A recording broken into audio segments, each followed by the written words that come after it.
Just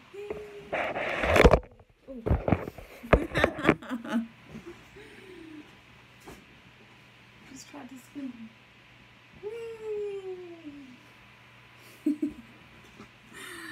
While I wait for my peeps.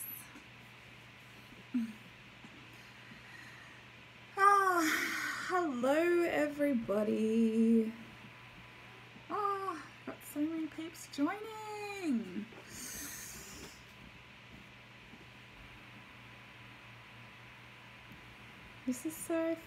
This is awesome. I'm feeling really nervous about this live, guys. I know I'm ready to share my story, but yeah, I don't know what emotions are going to come up with me doing so. I'm already feeling emotional about it now. And this doesn't mean by any means that what I'm about to share is negative or, you know, it's a sad story or anything. It's just, yeah, I really needed time to embrace and allow myself to feel everything that I needed to feel before sharing. I'm already crying. Oh, I'm a crier now. Well, if I wasn't already before having a baby, geez, I fucking cry at everything now. Just, yeah. Being a mama just rips your heart wide open. That is for sure.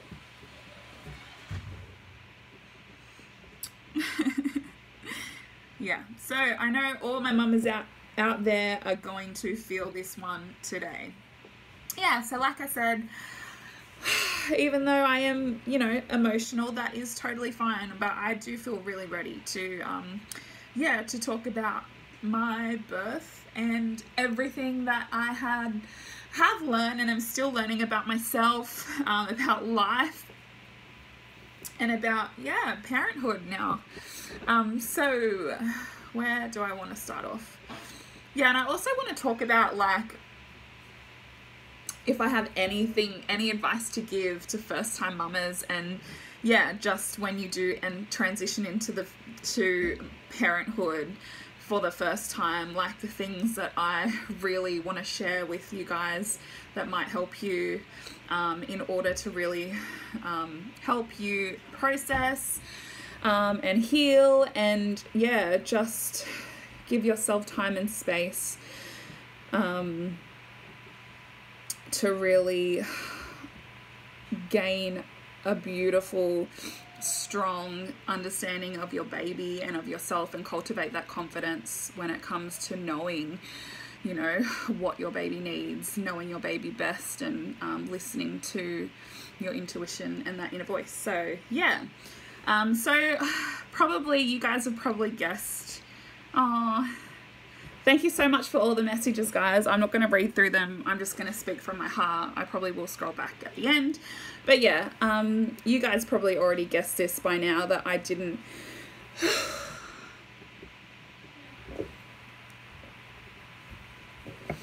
I didn't get my home birth. Which is okay. And it's okay for me to be sad about that.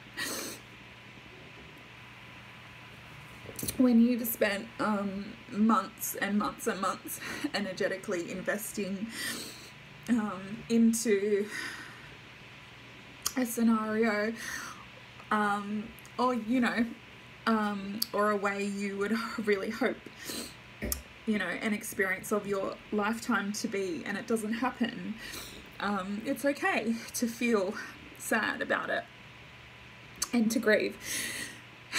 So yeah, I think that the main point of my life today is to share with you all that you can be so fucking grateful, feel incredibly grateful, but you can also grieve at the same time too. So I really gave myself the space and time to do that. And I just want to say before I go into it that I completely trust with my whole heart and my whole being that my daughter was born exactly the way that she was meant to be born. I have no doubts about that. yeah, my birth was definitely the birth that I needed, not the birth that I necessarily wanted. So yeah, so starting from the beginning,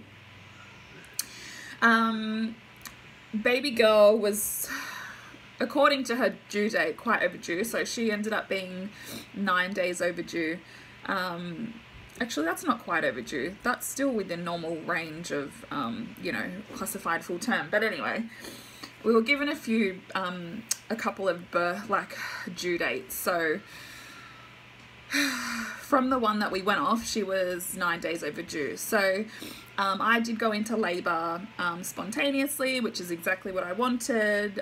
Even going over my due date, there's no way that I ever would have been induced unnecessarily if it wasn't for really valid reasons. So I just trusted the process, and that, you know, my baby would come when she was ready to come, and just accept and surrender and embrace the pace of nature and know that I have no control over that. So she, you know, decided to start making her way into the world when she did. Started labouring on a Monday evening, you know, the usual, like, mild cramping, like contractions. Knew that they were definitely like contractions, they were more regular and consistent and blah blah blah. And then woke up the next morning, like tried to get as much rest as I could. Woke up the next morning, went straight to my chiro. I'd been seeing my chiro, the amazing Beck Sandell at Sandell Chiro in Campbelltown, throughout my whole pregnancy, making sure that my whole body was fully prepared as much as I could be. My pelvis was in an amazing position, and I just was, you know, giving my body the best possible chance to birth my baby naturally. So I went to her that morning, and I just really wanted another checkup and just to make sure we were all good. So she worked her magic and then continued to like progress through labour all of Tuesday. For me and Joel, we really wanted to labour alone, just us two, and keep it quite intimate for as long as we could before calling my midwife. I did keep her up to date throughout the whole day. So yeah, we just, after that, just stayed home, went for a bushwalk, like, you know, just was still feeling really good, did all the things to just get myself ready, prepare myself. So yeah, I went for a nice bushwalk, which is exactly what I wanted to do in my birth script that I had written. Yeah, so did that in the afternoon, came home, had a shower, and by that stage I'd started to notice that baby girl had stopped moving, which, yeah, for me was quite noticeable, because throughout my whole pregnancy and leading up to going into labour, she's just moved constantly all the time. So for her to kind of stop moving as much, I just thought, oh, like maybe she's just conserving her energy for, you know, for her big arrival. I did keep my midwife up to date, and she was like, you know, just, you know, keep me posted, let me know how you're feeling. And so I wasn't too concerned at that point.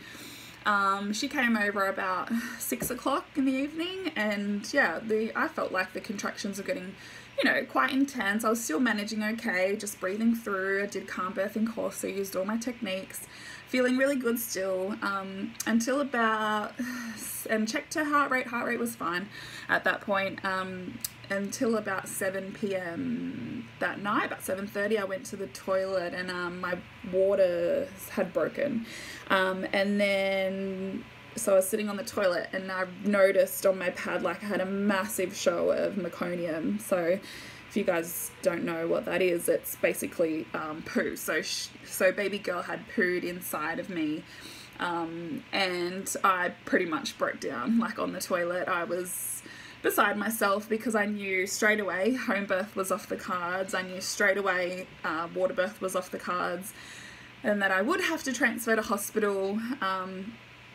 Yeah, so I really had to just process that and accept, okay, it's my birth is going in another direction, and really just embrace it, and just again sink into trusting the process and surrendering. Boy, was this like a fucking massive lesson in surrendering, and I'll go into that in a bit. But yeah, so Jolie, God love him, he had no idea that you know, if that was to happen, that we would need to transfer. There was no question about it, because if she's born with meconium in her lungs or down her throat, like, it's just not safe. It's quite dangerous. So I knew that that was, you know, the way that our birth would be heading. So again, wanted to check her heart rate. Heart rate was fine.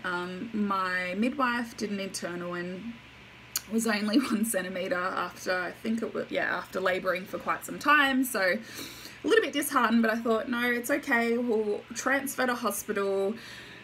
I'll get myself in, like, keep myself in the zone as much as possible, get used to my new surroundings and make it feel as intimate, as warm as I can possibly make it, with the help of obviously my amazing mama and Tay, and my midwife and Jolie Bum. So yeah, just sort of rolled with the punches from there. So then took my time, didn't even have a baby bag packed. That's how much I didn't want to energetically invest in any other option but just being at home. And even that day on my bushwalk, I was like saying to Joel, you know, when baby comes, like, I want you to bring her out of the water slowly and, you know, bring her straight to my chest. So yeah, so anyway, got to hospital. So fun. Like, it's so bizarre how similar Tay and my first birth experiences were. Like, it's so bizarre. Like, we really are freaking twins. We were even in the same birthing room in Campbelltown Hospital. So anyway, Tay knew exactly what I was going through, like, in my mind, and emotionally. So it was amazing just to have her. And I literally, like, got to the whole, like, parked in the car park, and I walked, like, all the way up to the birthing room, like, with my eyes closed, because I just did not want to, like, break, like, being in the zone. I didn't want to have anything else. Like, I just really wanted to stay focused and stay in my sacred, like, feel like it was still a sacred space for me to birth my baby. So yeah, Taylor, like, walked and talked the whole way down the corridors and just really kept me in that zone and in the really good frame of mind. So yeah, got to the birthing room, and we put all our crystals out and the birthing affirmations, and you know, we burnt sage quickly before anyone saw, and did all the things. And so yeah, it was still feeling good. Like, you know, I'd accepted it, was still feeling positive. So because baby had she'd pooed inside of me, they wanted to continuously monitor her heart rate and the contractions. And so we would, like, yeah, so I got hooked up, breathed through my contractions again, and I didn't love being stuck on the bed. Like, it's not like I wanted to be able to move around and, you know, go to the toilet when I need to without being attached to things. But anyway, it is what it is. It was what it was. So, so yeah, I was probably there for like a few hours, and my midwife, and this is the amazing thing and the reason why I decided to go with Geisha, my private midwife, because if in the case that we were to transfer, she has worked at Campbelltown Hospital for years. She's very well respected, very well regarded, and she knows the system. So I knew that I was in, either way, I was going to be the best possible hand. She was really going to be a really strong, determined advocate for all of our choices. And she was allowed to be there with me the entire time, didn't leave my side, and talked me through everything that was, you know, going on and all of our options. So I'm so grateful to, like, have her. And yeah, I really want to express to any new mama or mama to be, if you want a really positive birth experience and to feel empowered and know all your choices and really feel like you've been given true informed consent, really consider investing in private midwifery, private midwives, because their level of service and care is like next to none. Their professionalism is fucking like, yeah, like it's on another level basically. Anyway, I'm going off on a tangent, but so yeah, so basically she kind of let me know that she wasn't happy with baby girl's heart rate and that she wasn't actually coping well with the contractions. Yeah, I was really mindful of this and just thought, okay, like, we didn't know how long she'd been sitting in her poo for and that how long she had been distressed for. So yeah, again, just like tried to keep in the zone, keep calm for my baby, because the main thing for me was I knew that everything that I was feeling, my baby was feeling, and so I was really mindful of my energy and being calm for her. So at that point, the doctor on duty at that wanted to give me syntocinon through the drip, IV drip, which is basically the fake hormone oxytocin, just to progress my labor and get my contractions going. And I said, like, if my baby girl can't handle my contractions like now, how the fuck is she going to handle like a barrage of like pretty intense, contractions? So I did not want to have the drip.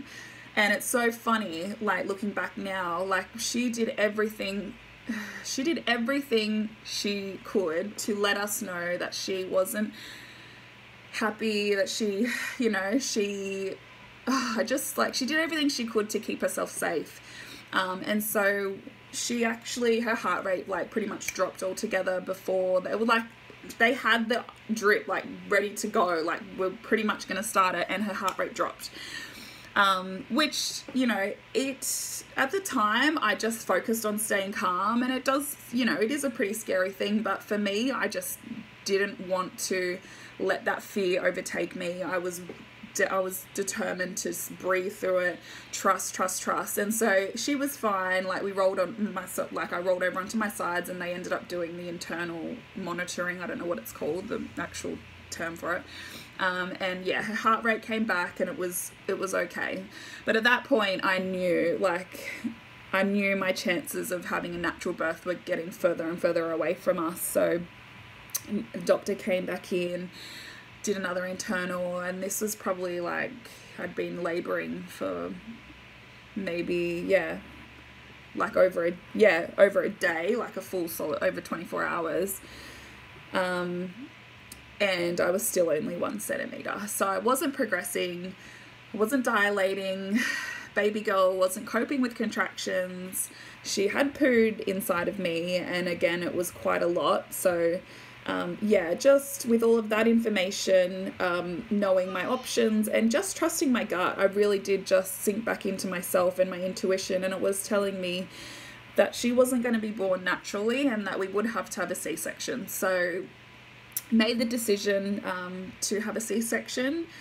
Again, like I said, going back to her dropping her heart rate, I feel like if we had have started the drip and she had gotten even more distressed quite quickly, and we had been rushed off for an emergency C-section, and I had have missed the birth altogether, I don't think I would have coped with that. Like, I really feel like that would have been really traumatic for me personally, because for me, I really wanted to feel and experience everything, like the pain, every part of the labor, up to transition, to my, I am woman, hear me roar moment. Like, I was so invested, and I wanted to feel and experience everything.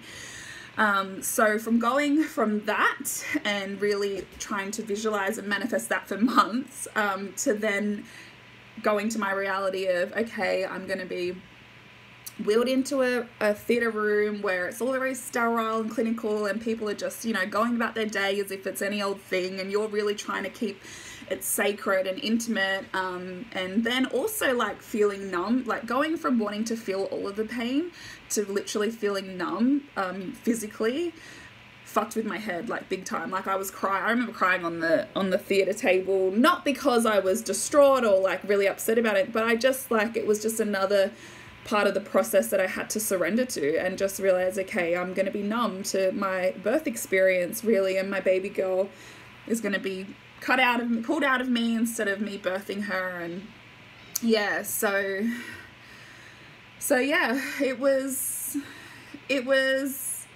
although it didn't go to plan. Hold on, I just want to backtrack a bit. I also want to just add in there that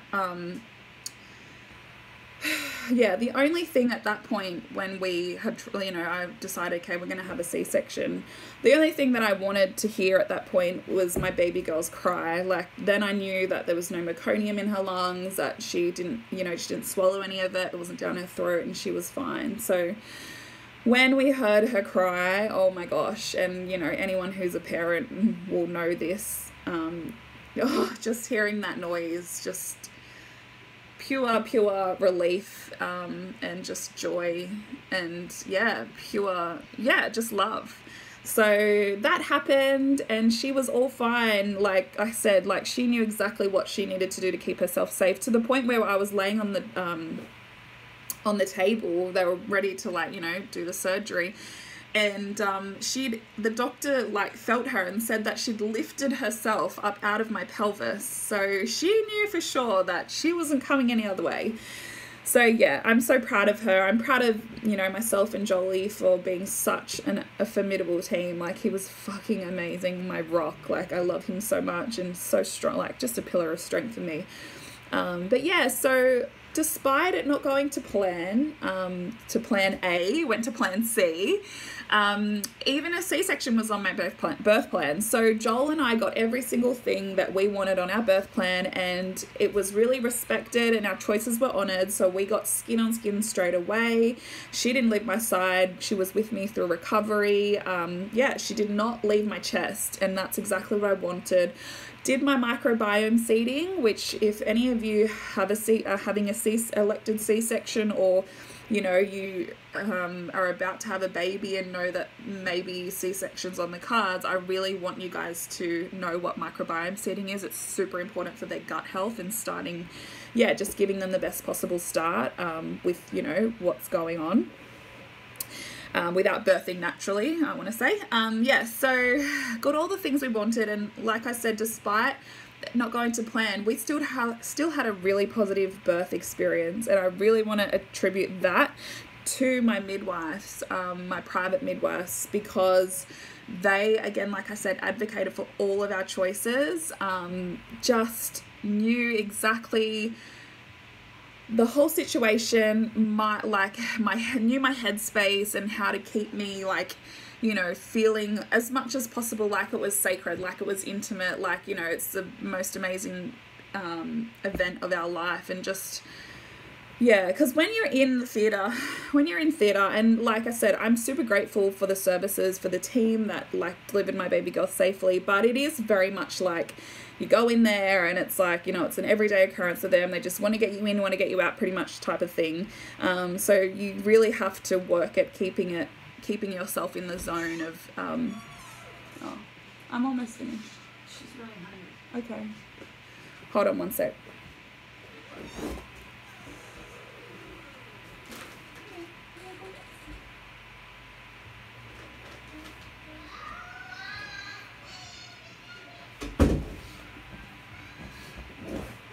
Sorry, I just have to feed baby girl.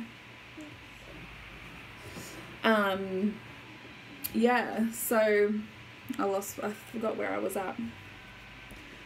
Sorry, back to attributing, like, my positive birth experience to all the prep work that Joel and I did beforehand, in educating ourselves about all of our options, and also our private midwives who, they just made the world of difference. And Taylor's going to be like, you know, fist pumping in the background about how much we fucking love our private midwives. I was just with mine today. Just love her. Anyway, so 93 people. Yeah, I had more, but they've gone. They must have seen you and jumped off. Stevie and Tay's going off. Yeah, well, I actually scheduled this live. Like, I actually let people know I was going on live. Because it's Friday night as well. Yeah. Like peak time. They let me leave in after 24 hours, which they don't usually to those. It's usually 3 days, is it, Tay? That they make you stay in hospital? Yeah, I just charge myself. But yeah, we just charge ourselves.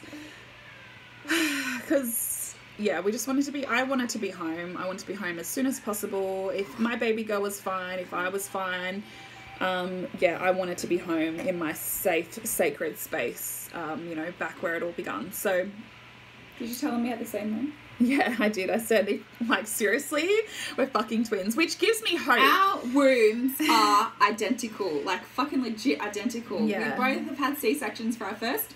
You will get a VBAC home birth for your second, because it's just how the universe I have hope. So, like I said, it was the biggest lesson. Oh, VBAC, baby! It was the biggest lesson for me in surrendering, for sure. Oh my gosh. And so the other thing is, I just want to say a few things for any mamas out there. Just because your birth doesn't go to plan doesn't mean that you can't have a positive birth experience. Like I said, C-section for me personally was worst case scenario, and it happened. And I really want to go into why I feel like it did after a lot of reflection over this 7 weeks that I've allowed myself that time and space to really, you know, like I said, process everything, feel what I need to feel. I feel like, and I've kind of, you know, talked about this with really... Does it keep doing it? Yeah, a couple of times. Yeah, I kind of, after reflecting about my birth and how, like, you know, everything that happened, I realized that the reason why I was so attached to my home birth, and I talk about not being attached to outcomes, but the reason why I was so fucking attached to the outcome of a home birth, to the outcome of birthing my baby naturally into this world and getting those flood of natural hormones and, you know, getting my, like, I am woman, hear me roar moment, was because I was fearful that if I didn't, like, I was really reliant on all these things because I was so fearful that because I had not wanted kids for so long that I wouldn't instinctively feel maternal straight away, if that makes sense. Like, I was really relying on those hormones to really kickstart that mother in me. And so I feel like that's why I was so, so attached to that outcome and feeling so disheartened and really grieved that, because without that, I really questioned and feared if I was going to be a good mum, if, you know, if I was going to know what my baby needed instinctively, like if I was going to, just be a good mother. And now that I've allowed myself time and space to, like, digest that and go through that, I know for sure that I am a good mama, and I, like, you know, there is, paused again. I feel like I am a lioness with my baby cub. So I just want to, if that resonates with any other mama out there, that fear that you might not be maternal, I want to reassure you that regardless of how your baby enters the world, that is within you. That is innate within us all. And that can never be taken away. Even if you didn't think you wanted kids up until a year ago, like me, you know, I want you to see through that fear, and back yourself. 'Cause I really had to back myself more than I ever have before. And work hard to cultivate that confidence as a mum, breastfeeding as well, especially. Okay, Bobby girl. So what I want to say to new mamas out there who are watching this or watching this back, please, please, please, if there is anything that you do, allow yourself the space and time uninterrupted with your baby and your partner in your love bubble. Really protect your energy, your space for as long as you need to, which means don't have visitors rush over and, you know, be up all in your grill. And yes, everyone's excited and have the best intentions. Of course, they want to meet your precious angel. But for you, you really, really need to be strict with your boundaries and communicate them, you know, clearly and with love. And so for me, I know now that I feel so good within myself, and I feel like I'm out the other side of what I thought was like a dark tunnel for that first few days of mamahood. Just really questioning everything, because I went through it all, you know. I was sad and then I was pissed off because I was like, fuck, I did everything. I bloody journaled, I meditated, I saw my chiro, I wrote a birth script, I read every fucking day, and still, like, you know, it didn't happen the way that I thought it would happen. And it showed me really, hold on, Bobby girl. Okay. It showed me really that I was only willing to surrender to a point, right? That I still needed to have control. So wowzers, did that do one on me in terms of needing to let go and trust and surrender, like I always talk about. So a lesson learned for myself. It's me. Oh, thanks, guys. Hold on, let me just... Hi, darling. Yeah, so I want to say, guys, like, don't rush to have a million fucking people come over. Because in terms of your mental health and your emotional well-being, it's everything. Like, allow yourself the space to heal physically, mentally, emotionally, and just like I said, cultivate that confidence as a mum. You need it to establish, like, yeah, that warrior within you, that lioness. And I feel like that it didn't come straight away, but it came eventually because I did allow myself the space, and I just told everyone to kind of back off, basically, because I did have my meltdown moments, for sure. Like, fucking hell, like that first few days I was like, is this what it's gonna be like forever now? Like, I really had to check myself. And I even apologized to her, I think it was day 4 or 5, and I just apologized for my bad energy that she was feeding off of. You know, really took accountability of my energy. Everyone's laughing at me now. I apologized to her, and fucking lo and behold, next day she was perfect little angel, and she's been perfect ever since. Like, honestly, the best baby, because I'm so mindful of my own energy and how that's transmitting to her and how she feels everything that I feel. So honestly, she's the best baby. And that's the other thing I really questioned. Like, I was like, fuck, she's gonna kind of be on the back foot in terms of her gut health. It's not like ideal. Like, I wanted her to get all of my microbiome, you know, through being birthed vaginally. I thought, oh, you know, she's a C-section baby, so she's probably going to be a windy baby because they're not squeezed out of that canal, and so many things running through my mind. But again, I had to go back to Taylor's experience and look at Ziggy and Taylor as my example and proof that even though, you know, Ziggy's a C-section baby, and look, he's healthy, he's thriving, they've got the closest bond and connection, because that was the other thing. I was scared that we wouldn't have that bond straight away because it didn't happen naturally and physiologically. But again, like I said, it comes, for me, it took a little bit, because I'll be hand on my heart honest and admit that, like, all the things that I was so looking forward to, like that flood of hormones when she was born, like that rush of oxytocin, and that just like looking at her and all those things that I didn't happen because of the way she was born, you know, that I really grieved for. I lost my train of thought now. Yeah, like I said, I was relying on them to kickstart that and to build that connection with my baby, and I didn't feel that burning love for her straight away, that I thought, okay, this is what I'm going to feel, like, yes, it's going to be amazing. But it did, like, it's come and oh my gosh, every day just gets better and better and better. So like I said, I'm so grateful. I'm grateful she's here, she's safe, and I trust that she was born exactly how she was meant to be born. But also doesn't take away from the fact that I am allowed to grieve. You know, all the things that mattered to me, like my husband delivering her into my arms and onto my chest. The fact that the first time that I saw her, she was being held up across the room by a stranger. Like, that's the first time I saw her. And, you know, the fact that the first night we're together, we were in hospital and we weren't at home in our own bed, and, you know. Oh, baby girl. Yeah, so all the little things that, you know, might not necessarily matter to other people. Like, different things matter to different people, but they fucking mattered to me.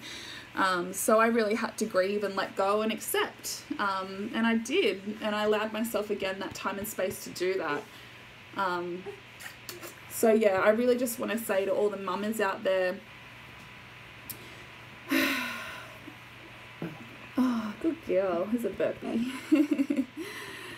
I really want to say, yeah, you can have a beautiful, positive experience despite things not going to plan. Surrendering and trusting, allowing yourself the space you need to heal afterwards, really being protective of your energy when it comes to that. Even for the baby's sake, babies are so sensitive to energy, So yeah, just make sure no one comes into your love bubble. For me, it was at least a month. For you guys, it might be less or longer. But yeah, just tune into yourself, what you really want out of your experience for yourself and your hubby and your partner and your baby. So yeah, I was very emotional at the start. But I feel like this is a therapeutic thing for me to do. And like I said, I was ready to share. And that's the thing, don't share when you're ready. Like when you're ready to talk about your experiences and when you're ready to share from your heart. Don't rush to share. Don't rush to get back onto social media. Don't rush to share your story. Don't fucking rush, like, to have visitors over if you don't fucking want to. Like, just do what's best for you and your baby first and foremost. And make sure you have private midwives, if anything. I'm probably going to do a post about our private midwives, because there's a lot going on at the moment, and I just want to really sing their praises from the rooftops, because I know for sure, like I said, if I didn't have my midwives, could have been a whole different story, a whole different experience. Yeah, so they were amazing before, during, and after. Their support was invaluable to me and my hubby as well. Makes me excited to be a mama. Yeah. And I just want to say, for someone who never wanted kids and now has a kid and now wants 4 kids, and I'm like telling everyone, go and have babies. So yeah, like, despite the fact that I had a C-section, which isn't what I, again, it was plan C, and I still fucking want to have a million more babies. If I could have another baby tomorrow, I actually would. So even going through a C-section and the whole, I didn't even entertain or anticipate having to be bedridden for the first, the start to motherhood, and just being in physical pain and just all the things, man, fuck. It was a roller coaster, that's for sure, for me, definitely. But like I said, I have full faith and hope that I will get my V back at home.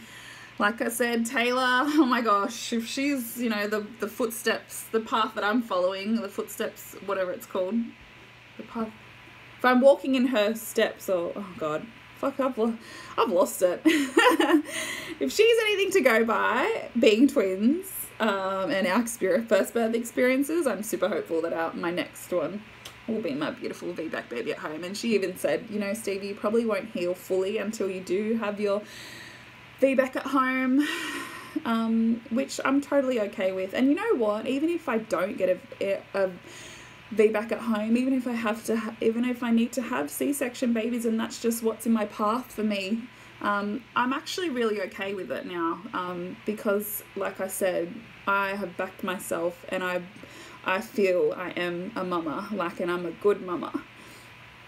I'm gonna cry. So yeah, don't ever doubt yourself, because like I said, it is innate within you, your maternal instincts. And I love her so much, and she brings me so much joy. Alrighty, I'm going to jump off now. I've been going for so long. Thank you so much for all your love. Yeah, I feel like I have a lot more to share, but for now, this is all I can manage to get out of me. But yeah, I just wanted to share my birth story with you guys, because I know a lot of people have been waiting and asking, and yeah, so there you go. I'll save this and you can watch it back for the next 24 hours, and if you feel called to share this with other mamas or mamas to be, please do so. Some things might land for other people as well. And for those wondering, I won't be sharing photos of her face on my social media pages. I might change my mind in the future, but for now,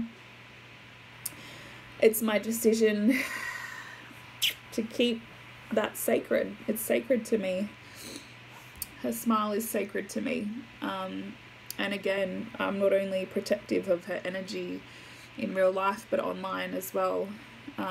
Taylor shares her kids, which I love, and she has her reasons and intentions for doing that, and I fully support her. But for me, what feels right for us and my husband and I, we choose not to share her face on our social media pages. So just thought I'd add that in there. All right. Love you all. Bye for now.